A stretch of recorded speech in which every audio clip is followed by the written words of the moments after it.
अस्सलाम वालेकुम। मैं हूं आपका एस्ट्रोलॉजर सलीम समी। कैसे हैं आप? सब ठीक ठाक? अल्लाह ताला आपको खैर खैरियत से रखे, आपको और आपकी फैमिली को इसी तरह खुश रखे जिस तरह अल्लाह ताला अपनी रहमतें सबके ऊपर रखे। आज का टॉपिक हमारा जो ये रिजीम चेंज हुआ है इसके ऊपर है। बात चीज़ें हमें देखने में तो बहुत बुरी लगती हैं, लेकिन वक्त के साथ अंदाज़ा होता है कि वो बहुत अच्छा हुआ। अब हालिया में जो मार्च अप्रैल में जो पाकिस्तान में रिजीम चेंज की कहानी चली, ये वक्ती तौर पर तो हमें बहुत बुरा लगा कि बहुत बुरा हुआ पाकिस्तान के साथ, इमरान खान के साथ, पाकिस्तानी कौम के साथ बहुत बुरा हुआ। लेकिन अगर हम देखें, अगर हम इसको दूर से देखते हैं, अगर हम इसको लॉन्ग टर्म्स में देखते हैं, तो इसके बेशुमार फ़ायदे हमें देखने को मिलेंगे। क्योंकि इस रजीम चेंज में जो सबसे चीज़ अच्छी हुई है, पाकिस्तान में जो एक चेहरे बेनकाब हुए हैं, उससे पहले भी कई दफ़ा बेनकाब हुए लेकिन समझ नहीं आती थी। लेकिन इस दफ़ा जिस तरह ये चेहरे बेनकाब हुए हैं और जिस तरह ये चेहरे खुलकर सामने आए हैं, हर चीज़ अवाम के सामने और दुनिया के सामने आ गई। इतनी बड़ी प्लेनेटिक कंडीशन जो अप्रैल में चेंज हुई थी, शुरू में तो सबको मुझे भी गालिबन यही हुआ कि यार ये अच्छा वाला जा रहा था मुल्क, लेकिन क्या ये हो गया।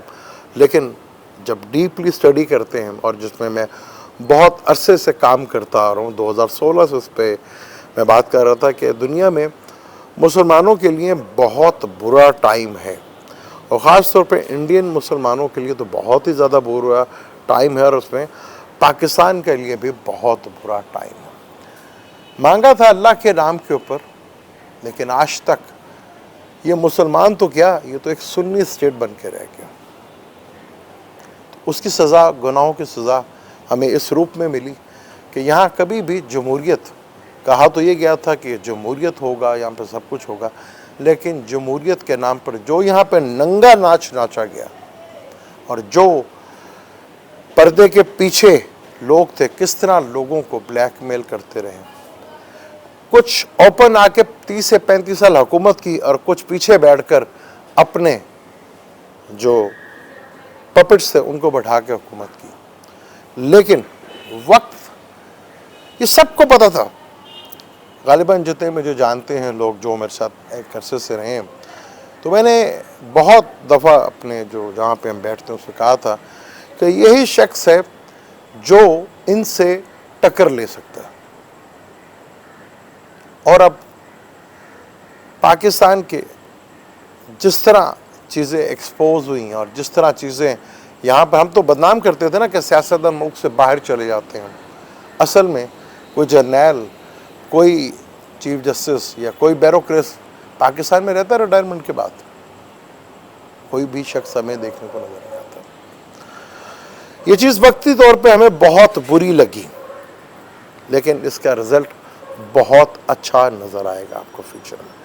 आपको नज़र आएगा कि पाकिस्तान वाकई बदल रहा है, क्योंकि अभी भी अल्लाह का अजाब जो है, कई कुरान में भी खुले लफ्ज़ों में है, हदीसों में भी है। किसी कौम की एज जो होती है वो 1000 साल होती है, लेकिन मेरे प्यारे नबी हज़रत मोहम्मद सल्लल्लाहु अलैहि वसल्लम की उम्मत को आधे दिन की, क्या मेरी उम्मत इस काबिल भी नहीं कि आधे दिन की मोहलत मिल सके, तो अल्लाह की नज़र में आधा दिन की मोहलत जो होती है वो 500 साल होती है, जो वो भी पूरी होने जा रही है 2026 में। और मुझे उम्मीद थी कि शायद हम अपनी गलतियों से कुछ सीख सकें, लेकिन अब जिस तरह पाकिस्तान में चीज़ें एक्सपोज हो रही हैं, जिस तरह ये सियासी जमातें और दीनी और मजहबी जमातें और डीप स्टैब्लिशमेंट, हमारी इस्टेब्लिशमेंट जिस तरह एक्सपोज हो रही हैं, और जो हमारी नई नस्ल है वो जिस तरह इन चीज़ों से बागी हो रही है, मुझे उम्मीद है कि हम अपने रास्ते के ऊपर 2026 से पहले कहीं ना कहीं ज़रूर पहुंच जाएंगे। क्योंकि 2026 में अक्सर कमेंट्स में आपके आते हैं कि जी सदारती निज़ाम, सदारती निज़ाम तभी आ सकता है जब आप कानून की बालादस्ती हो, अब देखिए ना, आज भी चीफ आर्मी स्टाफ की कोई वैल्यू नहीं है, सिर्फ उस कानून, उस सीट की वैल्यू है जो उस कानून की है, उसकी वैल्यू ज़्यादा है। वज़ीर आज़म की भी कोई वैल्यू नहीं है, ना चीफ जस्टिस की, जो उस सीट पे बैठा जिस लॉ के तहत 172 से ही गया था ना। और ये जो मेरिकल पाकिस्तान में हुआ कि 12 कबीले तो सुने थे कि 12 जमातें इकट्ठी हुई जिनके इंटरेस्ट अपने अपने हैं। इनमें तो कुछ ऐसे थे जो औरत की हुक्मरानी को बुरा कहते थे और आज वो औरत के हुक्मरानी के साथ लगे हुए हैं। लेकिन वक्त बहुत तेज़ी के साथ बदल रहा है और जो इलेक्शन, ज़मीनी इलेक्शन आ रहा है वो भी बड़ा ही इंटरेस्टिंग है। अब ये और उनके गले पड़ जाएगा। अगर हारते हैं तो फिर बच्चा बच्चा कोने कोने में आवाज़ आएगी, यही लोग हैं जो करते हैं सब कुछ, यही लाते हैं और यही हराते हैं। और अगर पीटीआई जीत जाती है तब भी वो फंसते हैं। यानी कि इस तरह बुरी तरह वक्त ने एस्टेब्लिशमेंट को फंसा दिया है कि अगर वो इलेक्शन पीटीआई हारती है तब भी मरते हैं, जीतती है तब भी फंसते हैं। ये होती है अल्लाह की लाठी बेआवाज़। और ये अब लाठी बहुत तेज़ी के साथ चलेगी। जब ये कोरोना आया तो पूरी दुनिया के अंदर फैल गया, तो जब पूरी दुनिया की तरफ चीज़ें फैलती हैं तो वो अल्लाह की अज़ाब की तरफ चलती हैं। हमारे यहाँ सबसे बड़ी प्रॉब्लम है कि हमने अपने आप से और अपनी आने वाली नस्लों से झूठ बोला। वही झूठ आज हमें यहाँ तक लेकर आ गया, क्योंकि सच एक दिन बाहर ज़रूर आता है। जो मन घड़त झूठी कहानियां हमें सुनाई गई, आज उसका रिजल्ट सामने से आ रहा है। इतनी बुरी तरह एक्सपोज हुए हैं हम ये सारे लोग कि आप सोच भी नहीं सकते। अब इमरान की 24 जून यानी कि आज 24 जून है, इमरान की केतु की दिशा ख़त्म हो गई और जुपिटर में वीनस की दिशा शुरू हुई है और वीनस बाय बर्थ लिब्रा में बैठा हुआ है। पाकिस्तान के चार्ट अगर हम देखें तो बुर्ज हमल है, तो वहाँ पे भी दिशा चेंज हो रही है। वहाँ दिशा वीनस में सैटर्न की ख़त्म होकर वीनस में मरकरी की दिशा शुरू हो रही है। और ये वो मरकरी की दिशा है जहाँ आज तक कोई हुकूमत स्टेबल ही नहीं हो सकी। जब मरकरी की दिशा चली थी तो 6 हुकूमतें ख़त्म थी, लेकिन अब यही मरकरी होगा, वाकई पावर ख़त्म होगी। हमारे जो पीछे बैठकर कर रहे थे, अब वो ताकत ख़त्म होती हुई नज़र आएगी। उनकी इन्वॉल्वमेंट, वो कहते हैं ना हम न्यूट्रल हैं, वो वाकई 100% आपको न्यूट्रल होते हुए नज़र आएंगे। क्योंकि 27 जून के बाद मार्स और राहु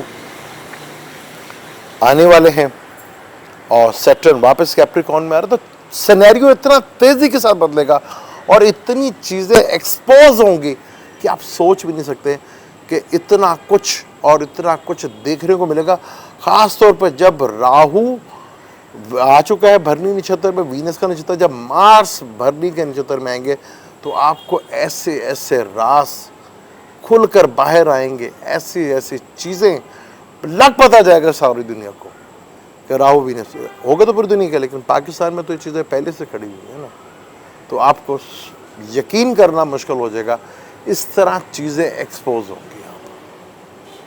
टोटल सिनेरियो, जब भी मैंने आपको डेट्स दी हैं कि इसके बाद चीज़ें मूव होना शुरू होंगी, आपको पता है कि वहाँ पर चीज़ें हिलना शुरू होती हैं। मैंने कहा था 15 जून के बाद से मूवमेंट शुरू होगी और इमरान 27 जून के बाद किसी वक्त भी ऐलान कर सकते हैं।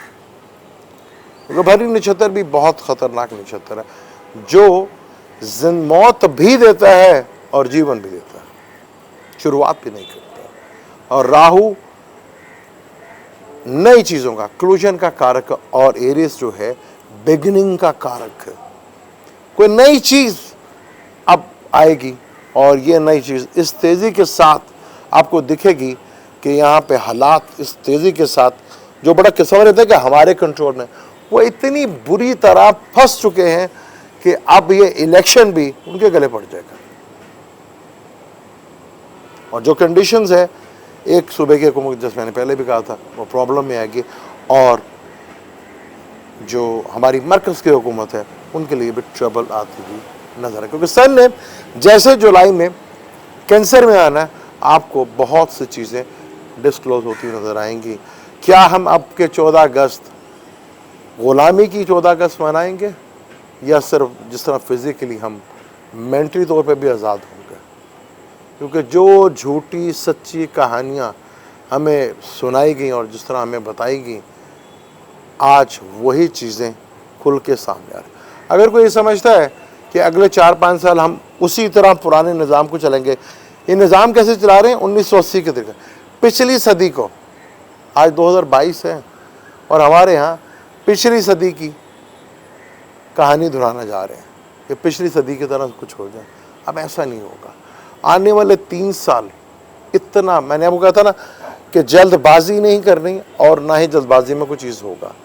चीज़ें स्लो होंगी और बहुत तेज़ी के साथ मूव आएंगी, और इतने बड़े लेवल के ऊपर चेंज आएगा जो आप कभी सोच भी नहीं सकते। जो जेन्युइन चेंज आएगा, जो जेन्युइन चेंज होगा, और वो आपको नज़र भी आएगा, और उसके पीछे आपको इसी तरह, क्योंकि सारी पार्टियां, इनकी क़यादत में बहुत से लोग तो शायद 2026 तक हुई ना, तो एक नई सोच, एक नई उमंग आएगी और एक नई चीज़। खान साहब ने जैसे भी हो इस कौम को शऊर ज़रूर दिया है, और बाकी वो बंदा दूर अंदेशी की बात करता है।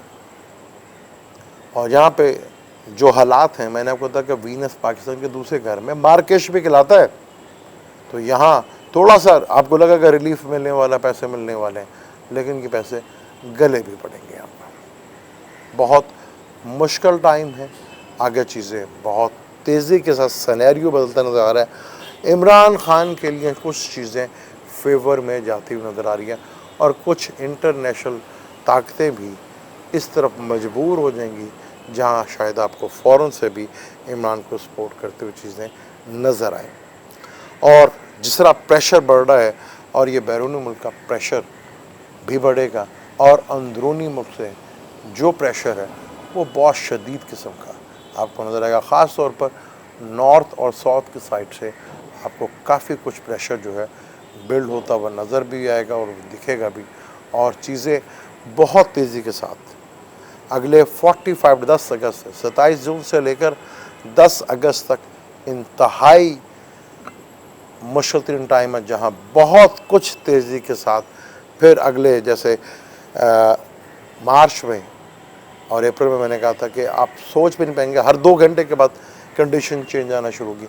वही सूरत हाल आपको फिर बनती हुई दिखेगी भी और नज़र भी आएगी। इस टॉपिक को आगे भी हम डिटेल के साथ जारी रखेंगे। अब मुझे दें इजाज़त, लेकिन जाने से पहले चैनल को सब्सक्राइब कर लीजिएगा, बेल के बटन को ज़रूर दबाइएगा। अल्लाह हाफ़िज़।